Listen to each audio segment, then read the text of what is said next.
we've seen that you can get a lot of heat energy back from a chemical reaction. The reaction I demonstrated with hydrogen peroxide, potassium iodide, there's obviously a huge amount of heat given out with that. And the total amount of heat given out depends on whether it's a small reaction, whether you put a small amount of material together, whether you put a large amount of material together. And I've got a couple of video clips showing the reaction that I did with you guys, which was quite big. And then I've got another little video clip of a reaction that was done with my favourite class, which was done on twice the size. And quite clearly, the amount of heat energy that's given out by a chemical reaction depends on the amount of material you use. See? Here we go.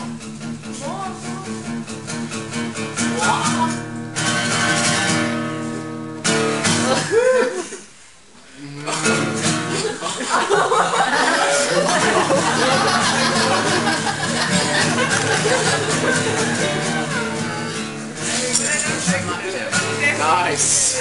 Okay. Don't applaud, just throw money. No, we want it.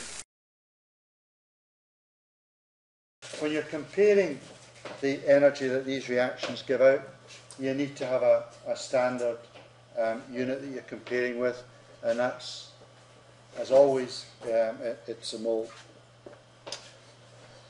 Where does that energy come from? Chemical energy comes from the fact that bonds are broken, bonds are reformed, and the energy level diagram, which you should be familiar with, this one up here, the energy that you either have to put in to get the reaction to go, and the energy that you get back once the reaction starts, determines what the overall energy change is. And energy, the other word that we use for energy, of course, is enthalpy. Now, you absolutely need to be able to spot the two different types of diagrams. So this one here, work for me. This one here, the overall energy, you get energy back. That's an exothermic reaction. And this one here is endothermic. You have to put more energy in than you get back. And that's it for thermochemistry at sixth form, understanding what those diagrams are telling you.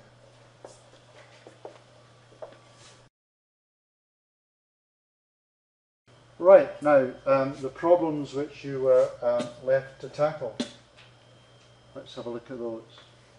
The first one, this one here, state whether the following equations represent exothermic or endothermic. What's that one going to be? Is that exothermic and endothermic, and why?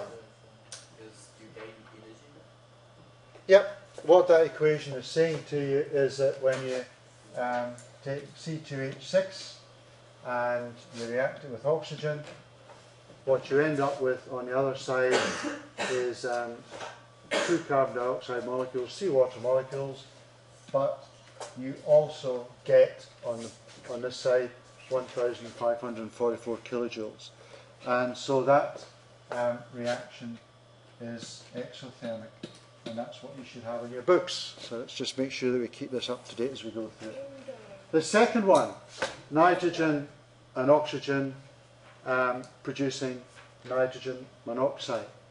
Is that exothermic or endothermic? And why is it endothermic?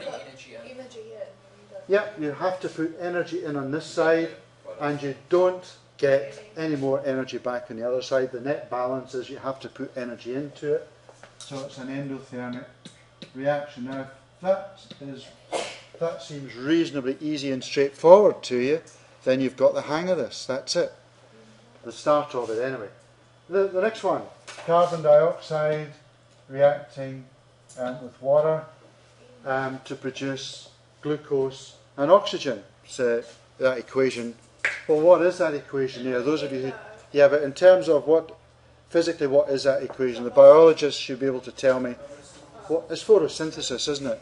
We know that, you dummies, you know that photosynthesis is the process by which light energy from the sun is absorbed by plants, and a little bit of magical chemistry happens inside the green cells of plants to produce glucose and release oxygen.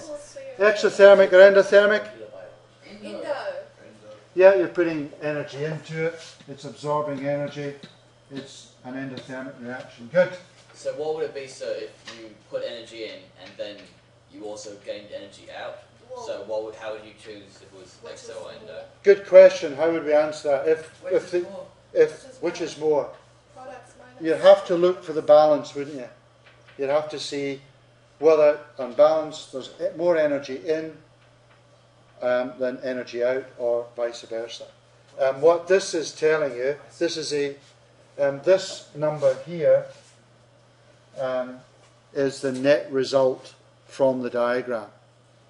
So what you have to be able to do is picture the exothermic diagram, the endothermic diagram, and just be clear what that means in terms of whether there's net energy put in here or whether there's net energy got out here. It's those questions just say to you, do you understand the exothermic and endothermic diagram? That's what that says to you. Now, if you've got that, then we can move on, I think. This one down here, H2 plus a half O2. Now, the information is given to you in a different way. In this situation here, what they have actually given you, what do we call that there, where we've got a chemical equation and we've also got some enthalpy information? What do we call that? Isaac? It's a thermochemical equation. So they've thrown away the stuff about the diagram, and now they're beginning to ask specifics about thermochemistry, and they've given you a thermochemical equation. Now there's a limit to the number of ways they can ask you, do you understand what's meant by exothermic?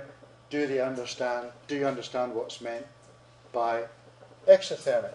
This reaction here, is it exo or endo? Exo. Correct. It is exo, because it's a negative sign, and the convention is if it's negative, there's energy given out. There's the heat energy content. Now they're asking you about that diagram again. Now they're asking you about the heat energy content. I've said often enough that physical chemists only ever measure enthalpy differences. Delta H. Now they're asking you something quite subtle. Heat energy content of the reactants greater than, equal to, or less than. What's the answer to that, and why? We just draw in the diagram. The enthalpy of the reactants, which one's going to be on the top? The reactants are the products here. So reactants are up here, products are down here. Is the heat content of the reactants greater than, equal to, or less than? So that the reactants are up here. Yeah, it's greater. Right. Products minus. Now, that's how you should go. That's the thought process you should go through before you jump at the answer. Don't say, I don't know, it's less than, it's greater than. Don't do the quick summative thing in your head. Take it step by step. Just check, because you know the answer, but don't make a silly guess at it and jump to a conclusion.